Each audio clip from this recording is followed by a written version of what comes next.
నమస్తే ఓ10 టీవీ వార్తలకి స్వాగతం. వివరాల్లోకి వెళితే దేశంలోనే మరే రాజకీయ పార్టీకి లేని విధంగా తెలుగుదేశానికి మాత్రమే కార్యకర్తల సంక్షేమ నిధి ఉందని గుడివాడ ఎమ్మెల్యే వెనిగండ్ల రాము అన్నారు. ప్రాణాలు పణంగా పెట్టి పార్టీ కోసం పనిచేసే కార్యకర్తలను కుటుంబ సభ్యులుగా భావించే సంస్కృతి తెలుగుదేశం సొంతమన్నారు. ఇటీవల ప్రమాదంలో మరణించిన నందివాడ మండలం అరిపిరాల గ్రామానికి చెందిన కొసనం నరసింహారావు కుటుంబ సభ్యులు గుడివాడ ప్రజావేదిక కార్యాలయంలో వెనిగండ్ల రామును కలిశారు.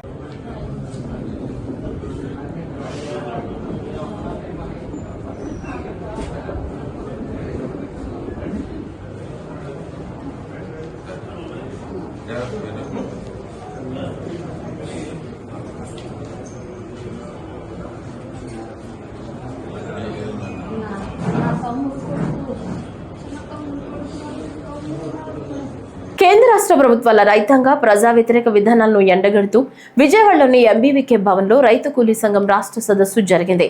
రాష్ట్ర అధ్యక్షుడు కామ్రేడ్ సింహాద్రి ఝాన్సీ అధ్యక్షతన జరిగిన ఈ సదస్సులో మాజీ మంత్రి వర్యులు ఆంధ్రప్రదేశ్ రైతు సంఘాల సమన్వయ సమితి కన్వీనర్ వడ్డే సోమనాథేశ్వరరావు ప్రారంభ ఉపన్యాసం చేశారు.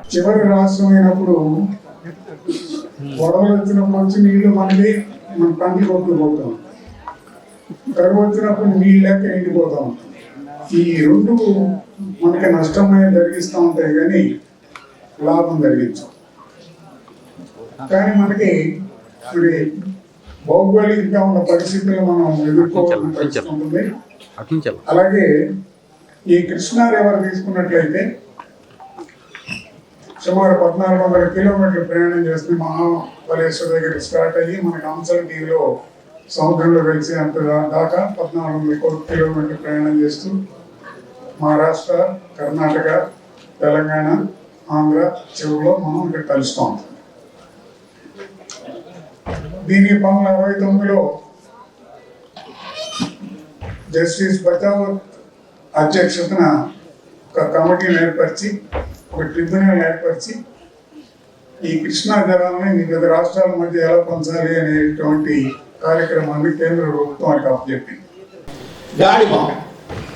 ఈ ప్రాంతాల నుంచి ప్రతి సంవత్సరము 2,50,000 కోట్ల రూపాయల గ్యాస్ పట్టుకుపోతున్నారు.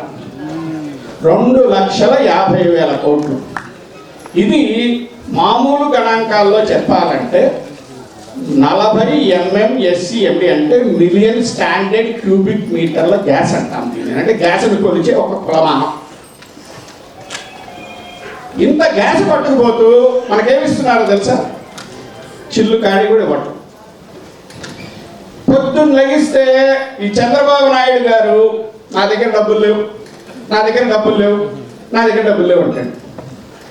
గత సంవత్సరం సుప్రీంకోర్టు కాన్స్టిట్యూషనల్ బెంచ్ అంటాం. అంటే సుప్రీంకోర్టులో సింగిల్ బెంచ్ అని త్రిసభ్య ధర్మాసనం అని అంటే 3, 5. కాన్స్టిట్యూషనల్ బెంచ్ అనేది హైయెస్ట్, 9 మంది ఉంటారు జడ్జి. ఆ కాన్స్టిట్యూషనల్ బెంచ్ ఒక జడ్జిమెంట్ ఇస్తే దానిని రాష్ట్రపతి మాత్రమే మార్చగలరు. అట్లాంటి కాన్స్టిట్యూషనల్ బెంచ్ రాజ్యాంగ ధర్మాసనం అంటారు దాన్ని. ఆ రాజ్యాంగ ధర్మాసనం గత సంవత్సరం ఒక జడ్జిమెంట్ ఇచ్చింది. ఏమని ఇచ్చిందంటే, ఏ రాష్ట్రంలో అయితే ఖనిజాలు ఉంటాయో ఆ రాష్ట్రానికి ఆ ఖనిజాల మీద ట్యాక్స్ వేసే అధికారం ఉంది అని చెప్పించింది. అది కూడా 3 సంవత్సరాల వెనక నుంచి ఈ ట్యాక్స్లు వసూలు చేయండి అని కూడా చెప్పింది. మన రాష్ట్రంలో గ్యాస్ బయటికి వెళ్ళేది 2,50,000 కోట్ల రూపాయలు విలువైన గ్యాస్ తీసుకుపోతున్నారు. దీని మీద తక్కువలో తక్కువ 8% వేసినా కూడా ట్యాక్స్ ప్రతి సంవత్సరము నీకు మన రాష్ట్రానికి ఒక 22,000 కోట్ల రూపాయల